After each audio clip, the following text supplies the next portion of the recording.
Please like and subscribe. Global warming, or climate change, is the greatest threat to Earth's ecosystem and the most righteously hated enemy of all intelligent life forms within it. All except for me and my husband, Steve. As husband and wife archaeologists, we found our passions bolstered by Mother Earth's decline. When word broke that after 650,000 years, the Siberian permafrost had begun to melt, Steve and I led a team of 13 husband and wife archaeologists into what was formerly the most inhospitable habitat on Earth to uncover the secrets of the Ice Age. Our first discovery on the first day of our expedition was a crock of shit from an extinct woolly panther. And if you know me, you know how much I love shit, because of how much shit a good shit will let you know. For example, we learned not only that the droppings in question belonged to an extinct woolly panther, but that the disease which killed him was a strain of dysentery so powerful that after 43,000 years, the virus, still alive, was able to infect 7 members of our party, my husband fatally so. When I returned to the frost on the second day, we wives what remained used our hammers and chisels to uncover the bones of the beast whose bowel movement had brought ruin to so many of our husbands. I couldn't help but feel disappointed, as bones are considered quite commonplace among archaeologists, and I had hoped to at least see the furry flesh of a fully formed woolly panther, if not my Stephen again. I spent that evening sleepless, lost in reflection, contemplating the Viking hordes who some 1,000 years ago walked that strange, desolate land upon which I was currently a stranger. The Vikings believed that every sickness was a god, and that each life it claimed became a white slave to that deity in Valhalla. I couldn't help but laugh as I pictured my former bedfellow now warming the bed of some soft-serve-headed god of dysentery, woken suddenly from centuries of slumber to pound poor Steve through the pelts in his mattress, while 1,000 woolly panthers warmed their feet. And waited their turn, no doubt. Well, the following morning was far more productive. We uncovered the fully intact torso of the woolly panther. Its bones had only been exposed because a newly uncovered pterodactyl had partially picked them clean before both beasts fell to the freeze. In archaeology, we call this kind of find a twofer, and this one was particularly exciting. The presence of the pterodactyl allowed us to challenge the claims of that most hated subsect of paleontologists who argued that dinosaurs had feathers like birds, while reaffirming the image of the scaly lizard monsters we archaeologists have adored since Jurassic Park. But even more remarkable, as we chiseled further into the frost, we discovered that our twofer was actually a threefer. There stood a third figure, the most confounding by far. For kneeling before the terrifying pterodactyl was a human man, seemingly out of place by some 65 million years. "It's impossible," said Jane and Dana, a wife and wife team of archaeologists. "Every piece of fossil evidence ever recorded confirms that this man could never have coexisted with these prehistoric giants." But there was the Northman, kneeling before his 200-million-year-old forefather. The discovery shattered all logic, leaving me to draw conclusions of impossible timelines. Perhaps this winged wonder had served as the inspiration for the raven-headed god Odin. But then came another revelation, more chilling than the permafrost itself. Behind the Viking, we saw the opening of an ice cave, from which he appeared to have emerged. And within the ice cave, I spotted what promised to be the most promising forfer in the history of modern science. When I unearthed this fourth man's fully gloved hand, I questioned my own eyes. It was simply unbelievable. This was a leather glove, and it wasn't pulled from some prehistoric panther's hide either. You can walk into any Macy's and buy this glove today. I mean, I'm no fashion expert, I'm a wife archaeology expert, but judging by the style, I'd say it had been made sometime after 2007. When I chiseled a little further, I saw that the arm was attached to a custom-made suit. No tags, but a sharp shade of purple, maybe Italian crafted. I know they like color. And speaking of color, there was the issue of the man's face. Normally, frostbitten flesh takes on a deep, sanguine red. But this man's skin was stark white, as though painted. In fact, it was painted. This man was unmistakably wearing clown makeup. And what's more, I recognized the clown. Jane and Dana spoke first, uttering the question which every other wife in our group couldn't bring themselves to ask. Is that clown the Heath Ledger Joker? To see him in the ice was so surreal, and when he was freed and began to tilt his head, we merely tilted our heads in silent awe. He cackled. I'll answer that question with a question. Why did the archaeologist bring a shovel to a joke fight? This is not a shovel, I corrected, holding up my chisel. It's a very small chisel, see? Because, the Joker smirked, he was digging his own grave. Anyway, he broke his other arm free from the frost and nailed Jane hard in the head with a cartoonishly big shovel. He shattered the remaining ice, which had concealed his Arctic cave, and behind Heath, there stood a formidable assembly of men twice the size of our own dwindling group, most of whom were 2 or 3 times as recognizable as the Oscar winner. We got you. Got who? Barack Obama? I asked Barack Obama, who took my trembling hand into his own and pulled me to my feet. We're but a group of humble archaeologists. What's the joke? I asked. You're the joke, the Joker cackled, but I ignored him as the Joker seemed necessarily preoccupied with telling a joke about jokes. But his sentiment seemed undeniable when Barack Obama confirmed it with a smile. He's right. Archaeology is a joke. A joke? I replied, raising an eyebrow. I guess we're obviously not leaders of the free world, I added, gesturing toward the assembly behind him, which included Bill Clinton, Steven Spielberg, and a rapidly aging Jimmy Carter, among others. But I wouldn't say we're a joke. Heath Ledger's an actor, Steven Spielberg's impressive, but we're academics. Some of your friends make entertainment. Steven Spielberg hasn't entertained me in years, chided brave Jane as she rubbed the turnip-sized welt on her forehead. That's right, I agreed, though I did not personally agree. I was as impressed by West Side Story as I was upset with Steven Spielberg. I said Jurassic Park was great, but he could have never made it without the work of our colleagues. Steven laughed. No, that's the joke. I did. For years, all of us did. We put that shit all around. I said, you put what around? Steven said, the shit. All that shit you found. I said, you mean the woolly panther droppings from earlier? You planted that? Steven said, no, all the shit. Yes, that specifically was one of mine, but I've been putting shit around for you to find for years. The North American Lambeosaurus that Barnum Brown found, the T-Rex and Barosaurus they donated to the Natural History Museum, that's all my shit. And it's not just me. Before me there was David Lean, Ernst Lubitsch, who's a wonderfully gifted director. He put a ton of shit around. Tell him, Ernst!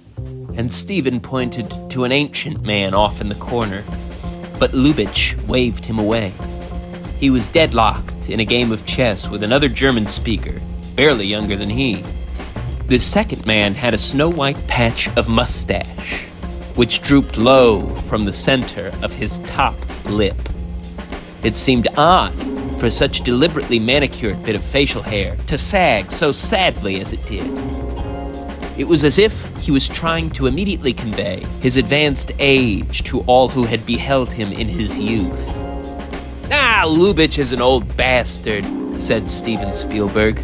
But he was a wonderfully gifted filmmaker, and he hid a ton of shit around in his time. Some of which you haven't even found yet. We have alien bones that you never even found. A couple of gremlins. I thought that you directed Gremlins, I replied. Yes. Well, actually, that's a common misconception. I produced it, but it was a wonderfully gifted filmmaker named Joe Dante who directed it. But the idea for it came from some old shit Ernst Lubitsch left around. Sorry, I'm kind of jumping all around. I just can't believe I get to be here when we all tell you archaeology is a joke. Oh, me too, said Jimmy Carter as he shook my hand with his paper-thin hand, which trembled even more vigorously than my own. I can't tell you what it means for me. The day I took office, my predecessor, Gerald Ford, told me two things. He said, President Jimmy, archaeology is a joke, and George Bush killed JFK. I shook his hand and said, Mr. President, God is my witness.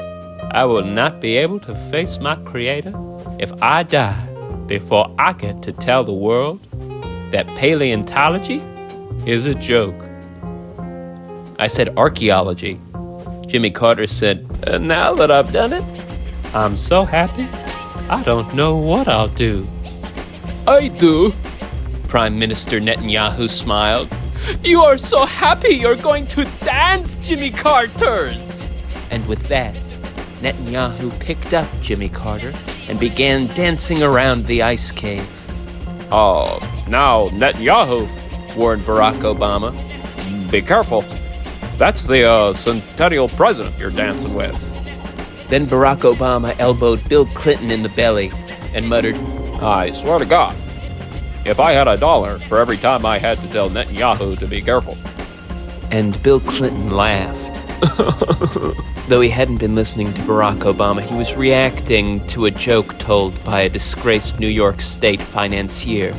I'm sorry, Obama, smiled Netanyahu as he sashayed Jimmy Carter wildly past the table where Lubitsch and his German friend were playing chess. In the country I come from, it is a very dangerous times. At any moment, we could meet our death. So all the time, we celebrate life. We love to dance. I said, who's that old man playing chess with Lubitsch? Spielberg said, oh, that's Ernst Lubitsch. He's a very talented filmmaker. I said, no, the other man with the odd toothbrush mustache. And Obama answered authoritatively, That's no one. as if to put the matter to rest. No one you would know. We call him the Germ. Brave Jane said, but we know everyone else here. Even your party clown is Heath Ledger. Obama said, All you need to know is he's a friend of all of ours. And he made some mistakes on the outside, but he's more than paid for them down here. Here, he's just the Germ. Our lovable lookout, who was nice enough to let us all know we had to run back to the bunker because a couple of archaeologists were nearly about to find out archaeology is a joke. I said, his facial hair seems more than a little familiar. And Netanyahu said, guys, we've got a problem here. As the languid body of Jimmy Carter slipped out of his arms, Barack said, I'll say we do. Just like how I said to be careful. He's a 100-year-old man, for whom, at any moment, death could come. Netanyahu screamed back, Nuh-uh! You didn't say all that! And Barack Obama screamed back, No, I didn't exactly say that, but what warning would you have listened to, Netanyahu? And at that, Netanyahu stomped his foot indignant. Unfortunately, in so doing, Jimmy Carter's limp hand fell underneath his shoe and was squished to nothing like a bruised pear. What about the pyramids? I said. What? Said Barack Obama. I said the pyramids are a marvel which modern architects could scarcely replicate. I've studied them. Are you telling me those were Hollywood tricks? Here's a better question, snarled the Joker. Why did the archaeologist bring facts to to a joke fight. I said, "What is a joke fight? You keep insisting on this." And though I found it mildly funny when the Joker hit me over the head with a fax machine, it did not shock me that no one but he and I laughed at his joke. Obama was more than a little distracted, standing vigil over the dead body of Jimmy Carter. The germ sheepishly crept up beside him, nervously twisting a Hugo Boss hat in his hands. Das Carter ist mort. Yes, Germ, he is, whispered Barack Obama. We will miss him, ja, replied the germ. Oh yeah, Germ. We will miss him for immer, said Obama as he wiped tears from the germ's eyes, which were almost entirely black. For immer and immer, screamed the germ. Herr Carter was always nice to the germ. He was nice to everyone, said Obama. Jimmy Carter was one of the kindest men to ever hold high office. You may not know this, Germ, but many mistook his capacity for kindness as a weakness, made him a polarizing figure in his time. Like the germ? Yeah, not quite like the germ, but he, too, held strong to his beliefs. There were many who wished he would set aside his highly divisive personal beliefs for the betterment of his country. But Herr Carter wouldn't compromise what he believed for the whole world. What ist Herr Carter belief? He was a pacifist. But I think if you asked him, he would tell you he was just a simple Christian. Oh yeah? Oh yeah. Herr Carter loved Christ.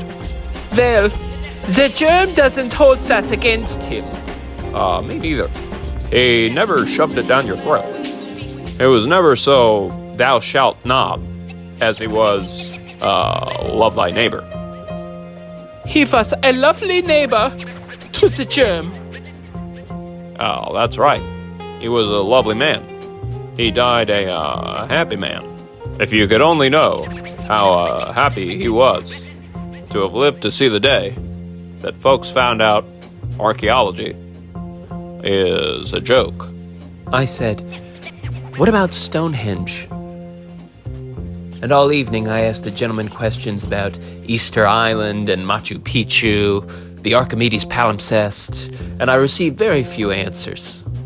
But despite the disturbing information which Jimmy Carter had made my burden to receive, I was happy that Obama and his associates had seen fit to invite my team and I to attend the centennial president's funeral, even though they had sat me next to the germ. I joked to myself, at least I'm not the most uncomfortable person here. They sat Obama next to Donald Trump. From my chair, however, I caught a glimpse of the supposedly odd couple sharing an oddly tender moment.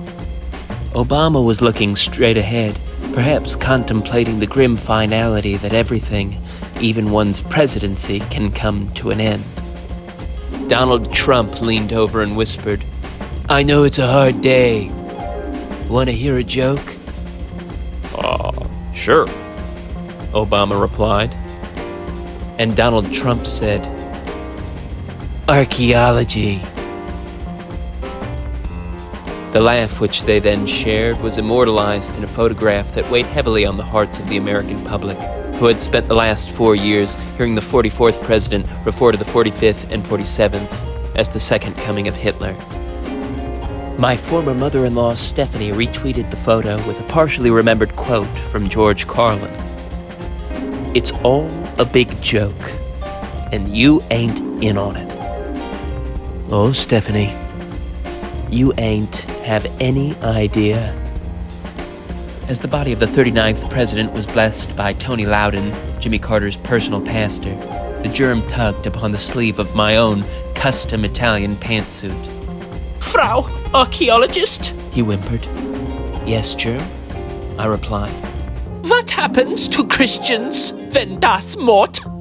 Well, if their faith is true, it's said that they go to heaven. The germ said, Then Herr Carter ist ein Heaven? I said, I don't know, germ.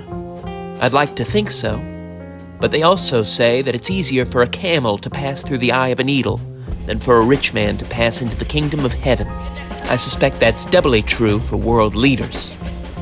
That thought garnered a particularly grim response from the germ. Oh, Frau Archaeologist, what do you think happens when das Mord? I said, Germ, I haven't the slightest idea what I think anymore, but I imagine you're a fan of the Vikings. They thought that in the afterlife, you become a slave to that which killed you. If dancing killed Jimmy Carter, I'd say he's in for a good time, relatively speaking. Out of the corner of my eye, I caught a grisly smile from the germ. It seemed clear to me that he hadn't thought about slavery for some time, and that notion slipped over him comfortably as a warm glove. I then moved to diffuse his joy, saying, Of course, now I know that was probably just another story Steven Spielberg dreamed up. The germ bristled at that name and quickly changed the subject. Frau Archaeologist, will you tell the world the truth of the germ? If you do, I fear the germ will be able to tell you the truth of the afterlife sooner than later. I said, Herr Germ, today I learned two things. Archaeology is a joke, and George Bush killed JFK. I swear, I can't face my maker happily until I tell the world about the Bush family. Because while I hate keeping your secrets, I make $150,000 a year as a paleontologist. Archaeologist, corrected the germ. That's right. And if I spill the beans about you, the dinosaurs, or Heath Ledger, my career will go the way of Jimmy Carter and the Vikings, straight into history. Of course, now that I've played my part in history, becoming the first woman to learn that history is just that, a story. His story, I said, pointing to Steven Spielberg, who was sitting next to Heath Ledger. Heath Ledger leaned over from his seat 2 rows away and shout-whispered, His joke! And I said, I guess you're right, Heath Ledger.